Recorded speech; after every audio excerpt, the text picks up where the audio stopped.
Hello, this is Mr. White, and in this video I'm going to go over some extra advanced techniques beyond those that I introduced in the original Batman equation video. The agenda is listed here in red, but rather than tell you what each of those agenda items means, I'm going to just jump right in. So in the original video, I showed this original Batman equation which went viral amongst nerdy circles back in 2011. And then I showed you my simplified version of a baby Batman, and it took us 9 equations to make that. That's not bad, but our calculator only allows you to enter 10 equations when you go to the y equals button. So we've already almost maxed out, and if we wanted to put some additional features on that graph, such as eyes or feet or teeth or whatever, we don't have much room left to work with. So in this video, the short version of what those agenda items is going to do is it's going to allow us to consolidate those original 9 equations down to just 2 equations. Yes, you heard me right. We're going to get it down to 2 equations. And I would say that if you really want to show off, you could even get it down to 1 equation, but I'll let you do that on your own time. I won't do that in the video. So the first agenda item was semicircles. Now, even though I don't use that in the Batman or baby Batman picture, I would say that if there were to be a 13th basic function added to our books list of 12 basic functions, my strong vote would be add the semicircle. We should know how to do that. So let's say that I wanted a circle or semicircle with a center at x value of 5 and y value of 3. That would be right here. And I wanted the radius of that circle or semicircle to be 2. Well, if I go ahead and draw the complete circle, it would look like this. Not a bad freehand circle, if I do say so myself. Now, I keep on being ambiguous about circle versus semicircle. I'll get to that. I could do a whole lesson on how do we come up with the equation for that circle, and I think it'd be good for you to see that it's just an application of the Pythagorean theorem and the definition of a circle. But for the purposes of this video, I'm just going to put the equation up here and hope that you'll take a moment to look at it and study it and see how you could apply it to other circles. So the general equation would be x minus 5 quantity squared plus y minus 3 quantity squared equals the radius of 2 squared. And I hope you see the resemblance to the Pythagorean theorem there. Now that's not written in our usual function form where we're used to what's called explicit form, which is where you get the y all by itself. So again, you should be pretty comfortable by now on how to take that and get y by itself. So I'll ask you to pause the video in a moment after I write this equation and see if you agree that y equals square root of 2 squared. You could write 4 if you want. Minus parentheses x minus 5 squared. I could FOIL that out if I want, but I don't want to right now. Plus 3. So take a moment and see if you agree with that. And hopefully you don't agree with it 100%. There is something missing from that. It's a common mistake, but when you introduce that square root sign into the algebraic process, when you're the one who introduces the root sign, you have to remember to put the plus or minus. And the plus or minus is exactly what makes this not a function. We're saying we could get 2 possible y values for 1 x value. So I'm going to take what I've written here, and I'm going to rewrite it as 2 functions. Bam, there you have it. 2 separate functions, the plus or minus written as 2 separate functions. And I'm going to tell you that something that you hopefully find pretty believable, that green function that I've written there represents the top half of the circle, the top semicircle, and that by itself is a function, I hope you agree. Whereas this bottom one, which I'll bracket here in blue, that represents the bottom semicircle. So if you want the bottom half of the circle, you got to do that plus sign right here. Okay, I'm going to say for now I just want the top half, so I'm going to erase that bottom half, but in a moment I'm going to ask you to come up with your own equation for a separate semicircle with a different center and radius. So keep in mind how that works while I erase this bottom one. And I'll also erase it out here on the screen. And what I'm going to ask you to do at this time is give me a semicircle. I have circle written here, but I'm going to ask for the semicircle with this center and this radius. So if I draw that out there on the screen, the center of 7, 2 would appear right here. And I'm going to ask for you to give me the equation of the bottom half of it. So it's got a radius of 1, and I'll just draw the bottom half. So pause the video and see if you could take what I've shown you so far and write the equation for this semicircle right here.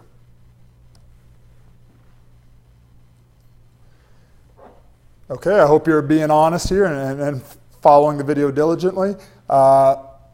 You should have this equation, y equals, and again, this is for this bottom semicircle here, y equals negative square root. The radius is 1 in this case, so we'll put 1 squared. Yes, I could just write 1, but I'll keep that squared there just for emphasis. The new center has an x value of 7, so I'll reflect that here. And I'll also have a plus 2. And let me make sure that it's clear that let me erase that radical sign a bit. There, plus 2. And that is the equation for this semicircle here.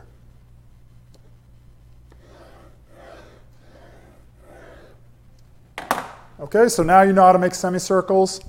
The last point I'll make on semicircles here for the time being is that if you were to graph that on your calculator on Zoom Standard, you would end up with something like that. And we're used to this by now. I hope that our calculator is a rather low resolution device. So sometimes the circles get a little bit butchered. Depending on your window settings, you may get it to look a little better than that, or it may look worse. But just keep in mind the limitations of our calculator when you try to graph them. All right, next topic, using the absolute value to make symmetric graphs. Here's what I mean by that. So here are the two semicircles on the screen from the previous slide, and I've left the equation for the first one. We'll come back to the second one shortly.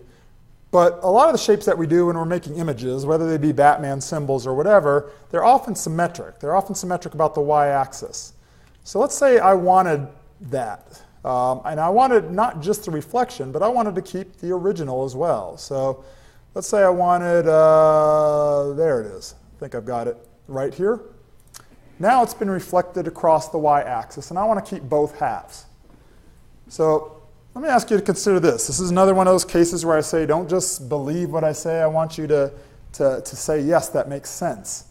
I want you to consider what would happen if I plug in a value of 4 into this equation. So let's say I plug in a 4 right here. Well, it would give me some y value. It's not going to be a nice, neat one. We can see on the graph that it would give us this point right here, and the y value would be somewhere between 4 and 5.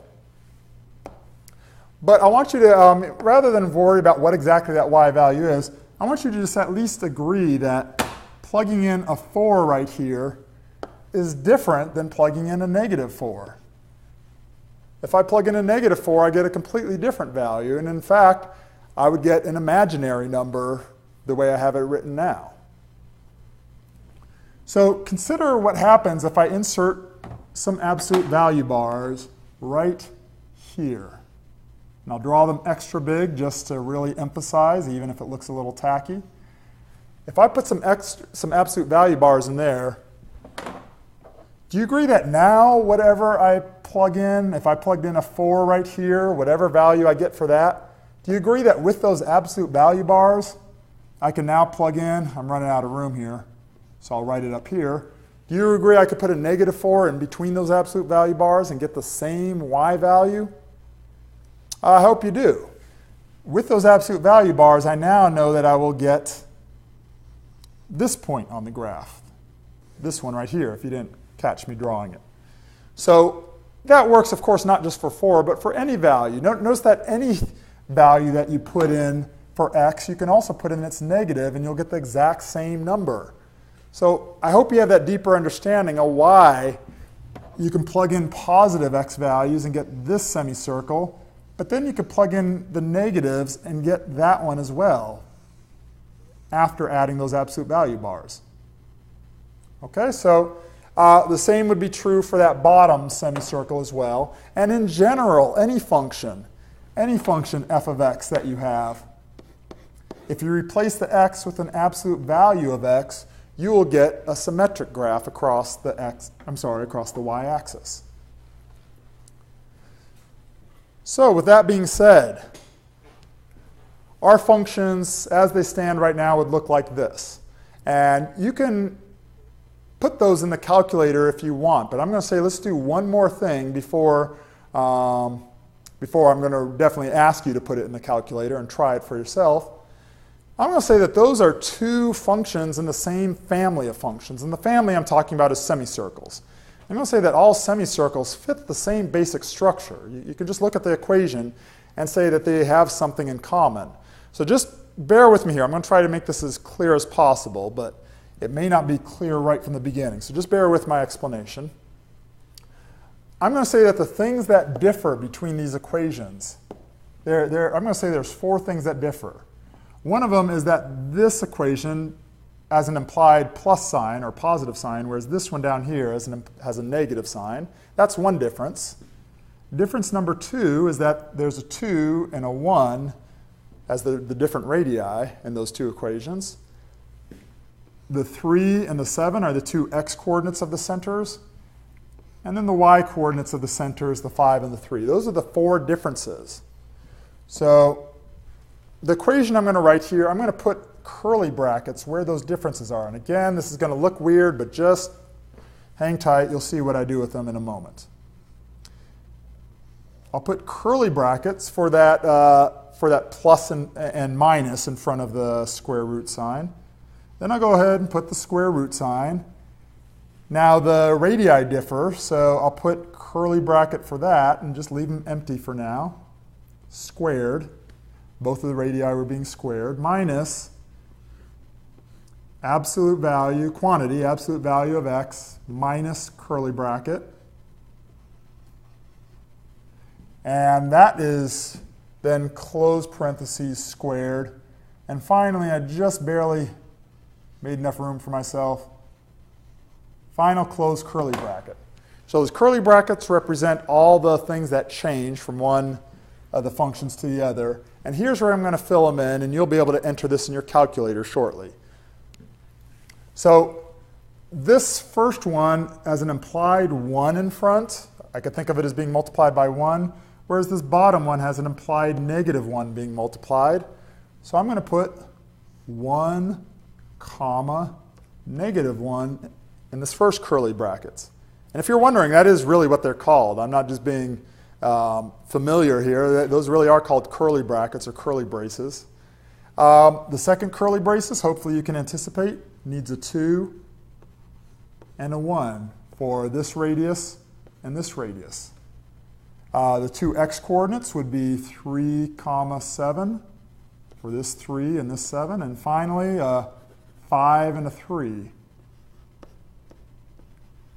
And my claim is that you can enter what you see at the bottom of your screen into your calculator, and you will get the entire graph that you see. You'll get all four semicircles, as poorly as I just drew them out there. You'll get all four semicircles. Now, if you're wondering, where do I find the curly braces on my calculator? Look, they're right above the parentheses button. So again, these curly braces, find your parentheses button and then do second parentheses, and you can get those curly braces. The comma, a lot of students overlook the comma. Look at the button right above the number 7.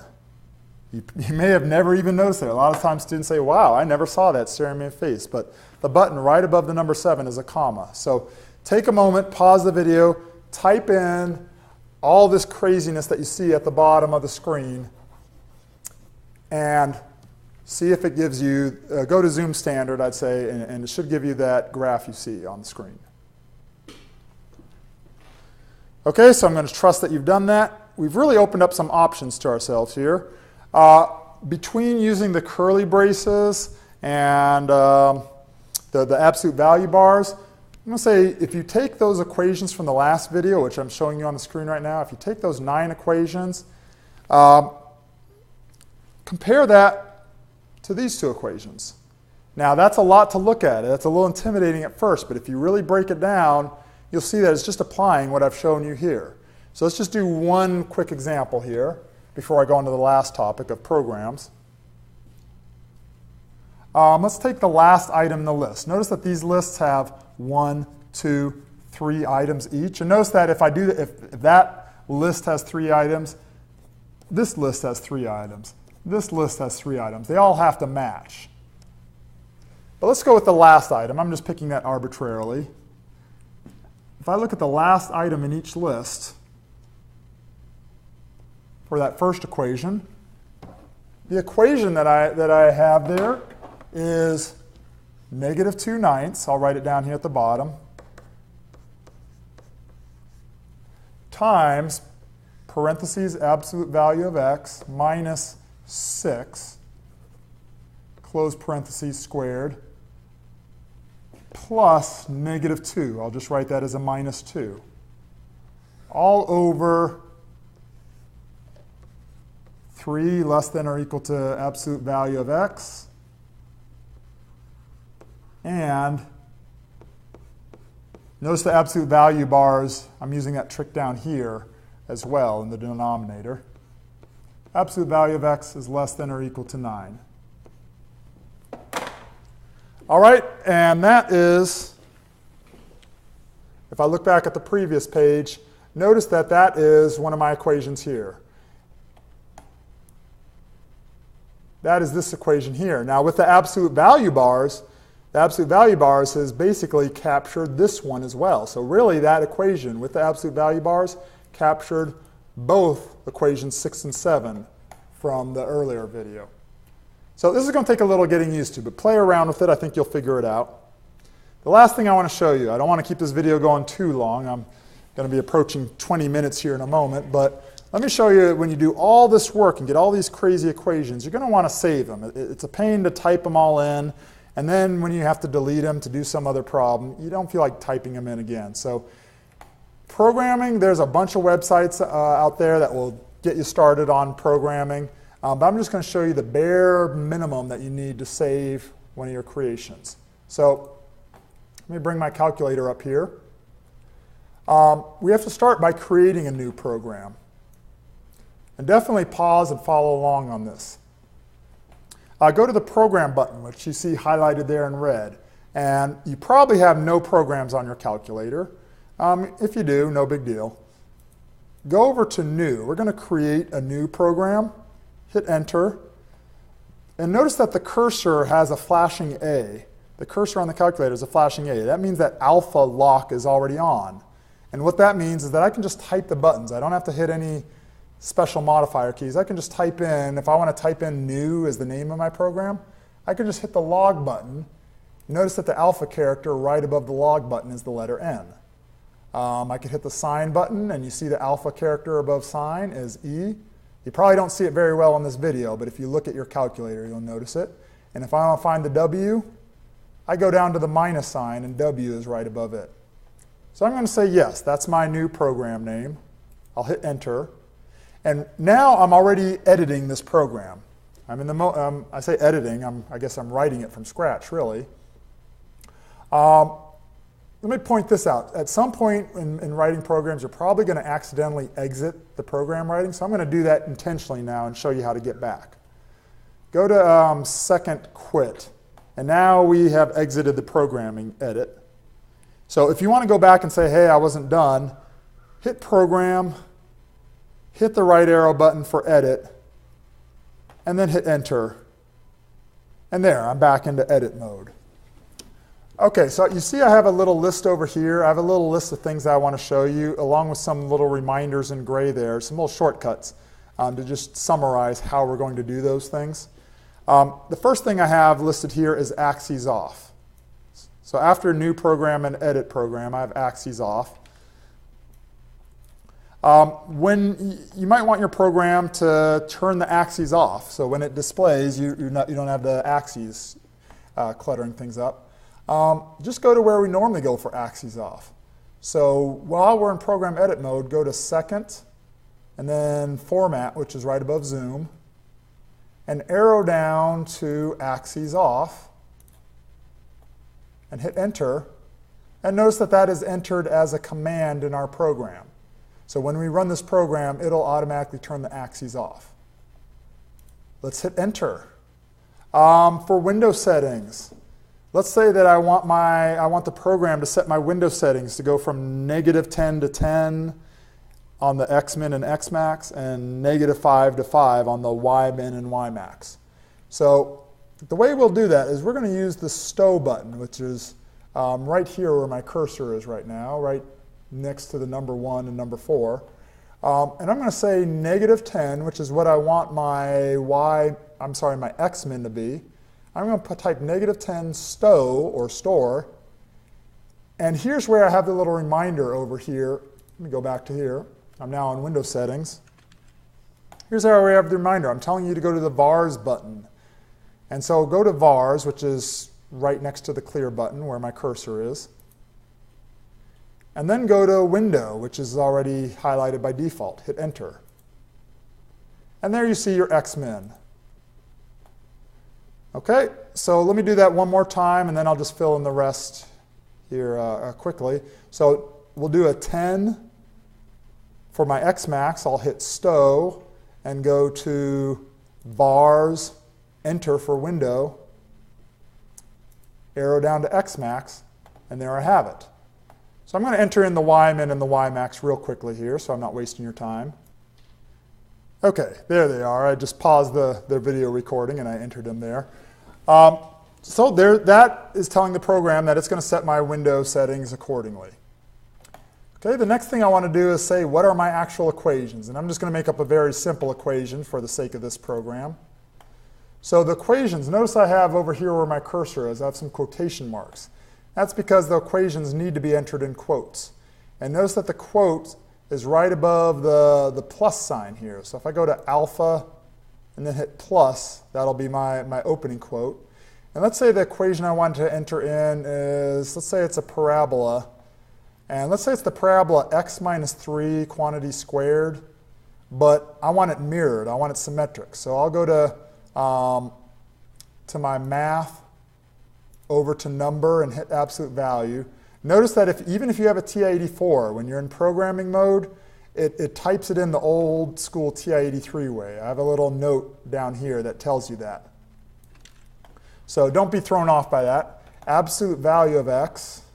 This is that symmetry, that way of making a graph symmetric that I showed you earlier. So squared. And if I want that to be my total function, my final function, I'll go to alpha, close quotes, and then I'm going to stow it as my y1 equation. So here's where I go to the second line that I have here in gray where my cursor is. I'm going to go to vars, over to yvars, enter for function, and there's y1. So that's how I say to take this function, absolute value of x minus 3 quantity squared, and stow it as y1. And notice that the calculator ran out of room. It went on to the next line, and that you'll get used to that. Okay, the last thing I need to do with the calculator, with the program, is to tell it to display this. Because if I just end the program here, it'll enter that equation, it'll set the window settings, but it won't actually display the graph. The user would have to hit the graph button themselves. So this command, disgraph, display graph, is what we're going to use. And you find that by going to the program button and then arrowing over to input output. And you see that option number 4 is disp graph. So either arrow down to number 4 or just hit the number 4. And there you have it. And that is our function, or I'm sorry, that is our program. So I'm going to quit here, and let's just verify that it works. I'll go to Program. I want to run the program, so I'll leave it here on Execute. I'll hit Enter, and I'll hit Enter again. Remember, the axes have been turned off. Normally the axes would be across the middle of the screen, vertically and horizontally. But there it is. There's our function, the mirrored, the symmetric parabola. And there are some advanced techniques that I think you can take those and run with them. So the last thing I want to mention is that when you make a program, they will be lost if you reset your calculator. So if you make some programs, if you really get into this and you make some programs, when I tell you to reset your calculators before a test, let me know, alert me to that so that we don't erase your programs, and we'll handle it then as far as what to do about it. Okay, thanks for your attention. I know this was a long video, but the fact that you hear me right now, I appreciate you listening, and I hope you nerd out on this a bit. And definitely come see me if you are having some issues in trying to make your own custom creation.